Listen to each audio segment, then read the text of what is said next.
Sa video na ito ay pag-uusapan po natin ang isang matinding pahayag mula kay Ginoong Michael Saylor. Siya po ang co-founder ng MicroStrategy o ngayon ay tinatawag na pong Strategy. Ayon po sa kanya, si Bitcoin daw ay aabot ng $13 million kada coin pagsapit po ng taong 2045. Kaya grabe, di po ba? Pero teka lang, hindi lang basta prediction ang binigay nitong si Ginoong Saylor. Kasama rin dito ang dahilan kung bakit naniniwala siyang si Bitcoin ang papalit na cash at ginto bilang pinaka-importanteng store of value sa buong mundo. Pati po ang bagong financial strategy na ginagamit ngayon ng mga kumpanya para sa kinabukasan ay tinalakay na rin po niya.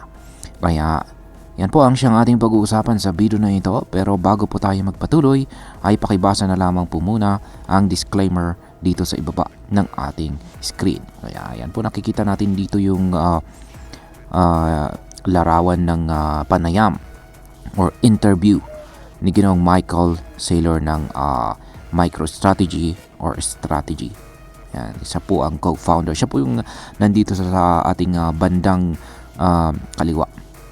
Ngayon ay simulan po natin sa unang katanungan kung bakit naniniwala itong si Ginoong Michael Saylor na si Bitcoin ay aabot ng $13 million kada coin pagsapit ng taong 2045. Yan, ayon po kay Ginoong Saylor ay nasa gitna na raw tayo ng malaking pagbabago sa financial system ng buong mundo.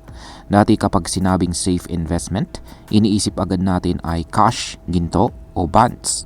Pero para kay Ginoong Saylor, hindi raw sapat ang mga ito. Sabi niya, si Bitcoin ang magiging digital reserve asset ng 21st century. Ang ibig sabihin nito ay si Bitcoin ang magiging bagong basihan ng halaga para sa mga kumpanya at saka individual. Kung bibilhin mo raw si Bitcoin ngayon sa presyong halos $60,000 pero aabot siya ng $13 million sa 2045, malaki po talaga ang magiging gain mo dito. Ginamit pa niya ang example ng pagbili ng sports car. Ang isang Ferrari daw na ngayon ay worth $300,000 ay maaring maging 6 na Bitcoin sa hinaharap. At kung 6 na Bitcoin na ang halaga ng Ferrari at si Bitcoin ay $13 million kada isa, ibig sabihin ay $78 million na ang halaga ng kotse mo. Kaya grabe, no? Sunod na tanong natin dito is paano naman po ginagamit ng mga kumpanya si Bitcoin bilang bahagi ng kanilang business strategy. Alam natin na si MicroStrategy ang pinakamalaking Bitcoin holdings sa mga public companies. Pero ayon po kay Ginoong Saylor, hindi lang sila ang gumagawa nito. Marami na raw ang mid-size na kumpanya sa US ang sumusunod sa kanilang yapak. Ito ang mga kumpanyang halos hindi kilala na tinatawag niyang zombie companies. At sila ay biglang nagkakaroon ng pansin sa market. At paano? Yan po ay sa pamamagitan ng pag-integrate ng Bitcoin sa kanilang corporate identity. Isa sa halimbawa ay ang Metaplanet, isang Japanese company na ngayon ay sinusundan na rin ang strategy ni MicroStrategy. Para kay Ginoong Saylor, hindi na po epektibo ang mga traditional na business strategies gaya ng stock buybacks or dividends. Sabi pa niya, cash is trash.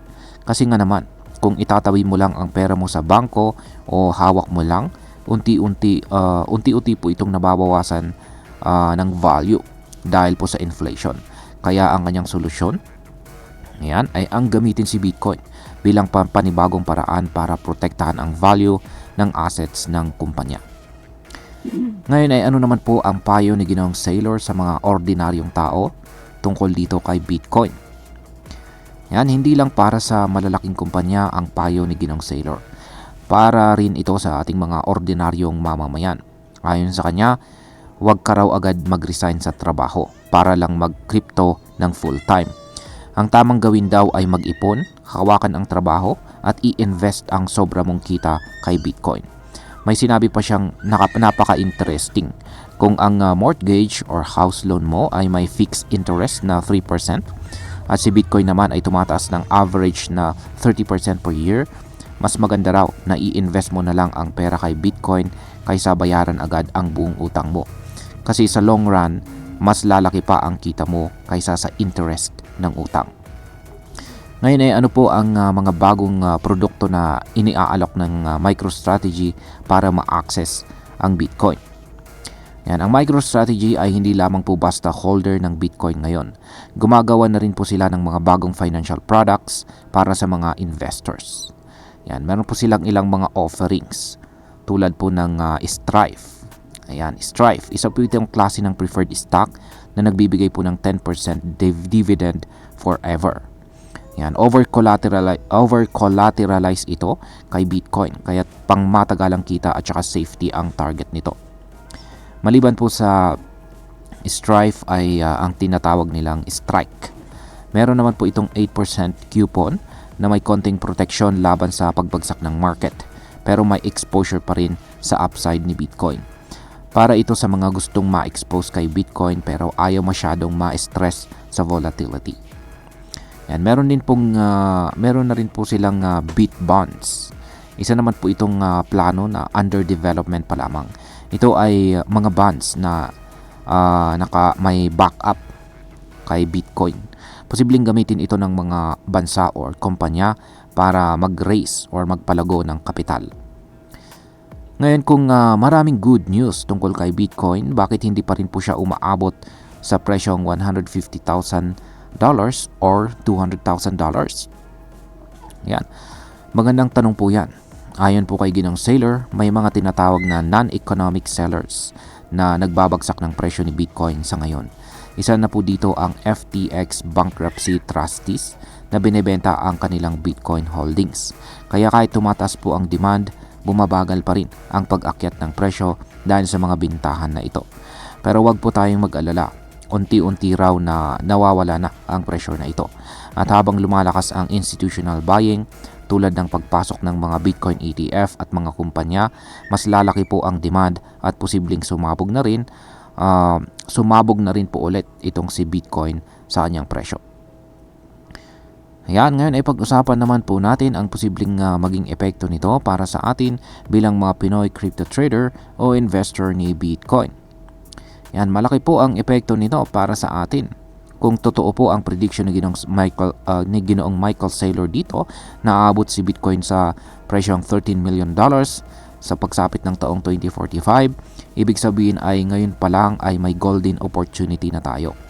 Ang isang simple HODL strategy ay maaaring magbunga po ng milyong-milyong piso sa loob ng 20 taon or 20 years.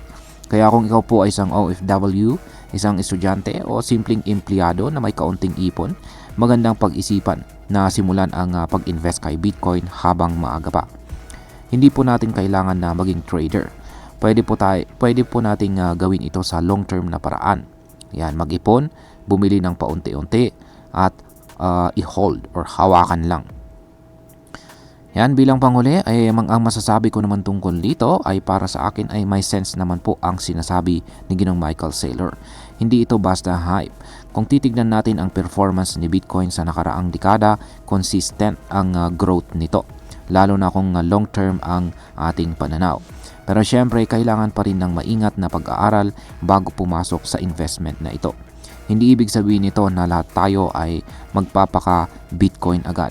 Pero kung seryoso ka po sa pagbuo ng yaman para sa future mo at ng pamilya mo, magandang simulan ang pag-aaral at pag-invest ng maliit habang maaga pa. Dahil hanggang dito na lamang po tayo sa video na ito mga ka-crypto. Marami pong salamat sa panonood. Ingat po tayo lagi at God bless po sa ating lahat.